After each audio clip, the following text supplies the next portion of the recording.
Census 2027.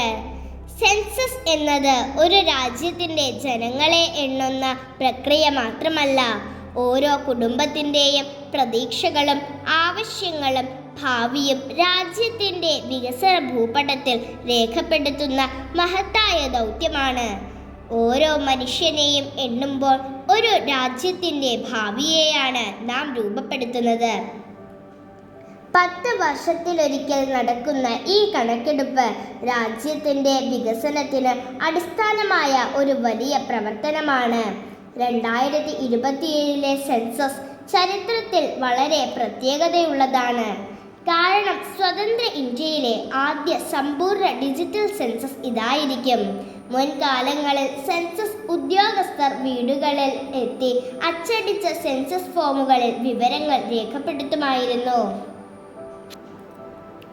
എന്നാൽ 2027 സെൻസസിൽ അതിനു പകരം XLO മൊബൈൽ ആപ്ലിക്കേഷൻ ഉപയോഗിച്ചാണ് വിവരങ്ങൾ ഡിജിറ്റലായി ശേഖരിക്കുന്നത്.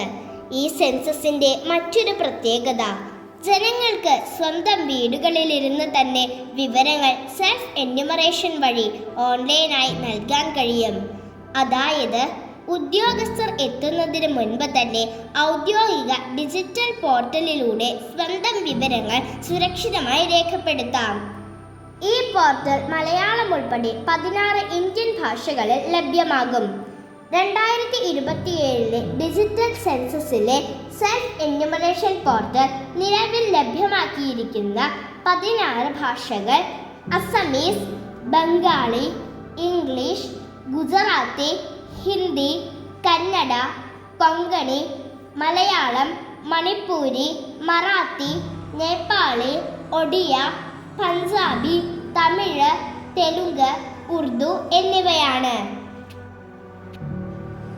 2027 സെൻസസിൻ്റെ മറ്റൊരു പ്രധാന സവിശേഷത, സ്വതന്ത്ര ഇന്ത്യയിൽ ആദ്യമായി ജാതി വിവരങ്ങളും ഔദ്യോഗിക സെൻസസിൻ്റെ ഭാഗമായി ശേഖരിക്കാൻ കേന്ദ്ര സർക്കാർ തീരുമാനിച്ചിരിക്കുന്നു എന്നതാണ്.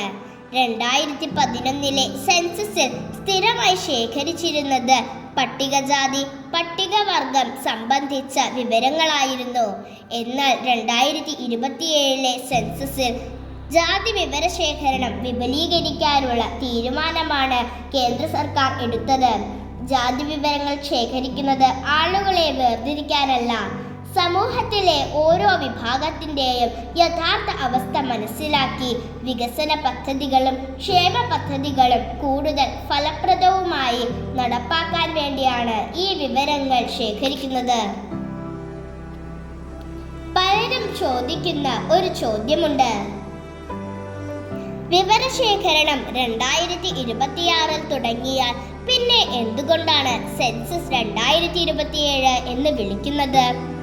കാരണം ജനസംഖ്യയുടെ ഔദ്യോഗിക കണക്കെടുപ്പ് അടിസ്ഥാനമാക്കുന്ന റഫറൻസ് തീയതി 2027 മാർച്ച് 1 ആണ്. അതുകൊണ്ടാണ് ഇതിനെ സെൻസസ് 2027 എന്ന് വിളിക്കുന്നത്. കേന്ദ്ര സർക്കാർ പ്രഖ്യാപിച്ച പ്രകാരം 2026 സെൻസസിന്റെ ആദ്യഘട്ടം house listing and housing census നടക്കും. 2027 രണ്ടാം ഘട്ടമായ പോപ്പുലേഷൻ എന്യൂമറേഷൻ നടക്കും. ജാതി സംബന്ധിച്ച വിവരങ്ങൾ ഈ രണ്ടാം ഘട്ടത്തിലാണ് ശേഖരിക്കുക. സെൻസസ് വിവരങ്ങൾ ശേഖരിക്കുന്നത് ഒരു കേന്ദ്ര ആഭ്യന്തര മന്ത്രാലയത്തിന്റെ നേതൃത്വത്തിലാണ്. ഈ പ്രവർത്തനങ്ങൾക്ക് നേതൃത്വം നൽകുന്നത് registrar general and census commissioner of India എന്ന ഉദ്യോഗസ്ഥനാണ്. ഇന്ത്യയിൽ ജനസംഖ്യാ കണക്കെടുപ്പ് നടത്തുന്നത് സെൻസസ് ആക്ട് 1948 എന്ന നിയമത്തിന്റെ അടിസ്ഥാനത്തിലാണ്. സ്കൂളുകൾ എവിടെ വേണം, ആശുപത്രികൾ എവിടെ തുടങ്ങണം, റോഡുകളും കുടിവെള്ള പദ്ധതികളും എങ്ങനെ ആസൂത്രണം ചെയ്യണം എന്നിവയെല്ലാം സെൻസസ് വിവരങ്ങളെ അടിസ്ഥാനമാക്കിയാണ് തീരുമാനിക്കുന്നത്. അതുകൊണ്ട് തന്നെ ഓരോ പൗരനും കൃത്യമായ വിവരങ്ങൾ നൽകേണ്ടത് ഒരു വലിയ ഉത്തരവാദിത്തമാണ്. ഓർമ്മിക്കാം, നമ്മുടെ സെൻസസ് നമ്മുടെ ഭാവി.